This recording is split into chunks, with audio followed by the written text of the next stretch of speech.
Le 14, un accord avec l'armée syrienne de Bachar el-Assad afin de s'opposer aux troupes d'Erdogan. Et celui-ci a signé hier un accord qu'il a qualifié d'historique avec Vladimir Poutine. Autant de rebondissements qui ont rebattu les cartes en Syrie. Alors que va-t-il se passer maintenant? Pour en débattre, nous avons invité Régis Le Sommier, grand reporter, directeur adjoint de la rédaction de Paris Match. Vous êtes l'auteur d'un livre d'entretien avec Bachar el-Assad intitulé Assad. Il est paru aux éditions La Martinière en 2018. Un livre pour lequel vous aviez interviewé le président syrien à 2 reprises et vous aviez effectué 8 reportages sur place.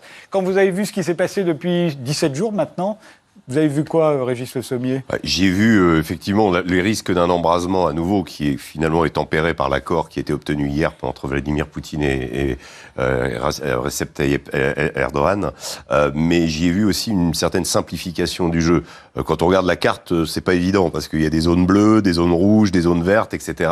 Et ce nord de la Syrie est quand même très disputé. Mais je pense qu'on a une phase est passée là cette fois-ci. Les Turcs sont à peu près contents de ce qu'on leur a donné, de cet accord. C'est le grand retour effectivement de l'armée syrienne dans le nord du pays, retour qu'on n'attendait pas. Et donc d'une certaine façon, il y a une sorte de simplification du jeu. Le retrait des Américains aussi permet d'éclaircir beaucoup de choses dans cette région, à mon sens. Moi, je trouve qu'il y a eu une sorte de...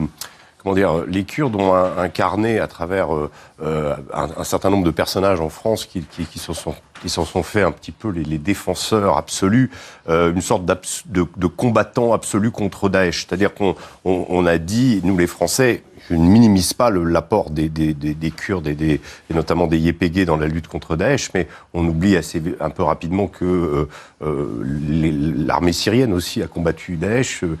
Ceux qui ont reconquis Mossoul, ça n'était pas les Peshmerga. Je sais que le film de Bernard-Henri Lévy les met en avant, mais les Peshmerga se sont arrêtés à l'est de Mossoul.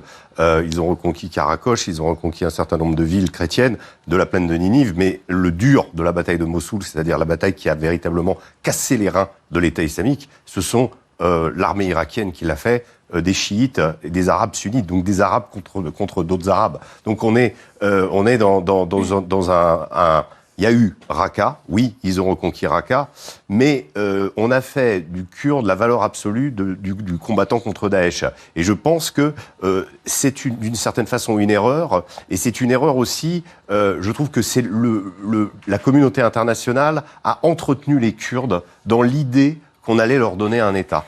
Dans l'idée que, comme ils avaient combattu Daesh et comme ils avaient été nos vaillants soldats, ils auraient ce Rojava rêvé.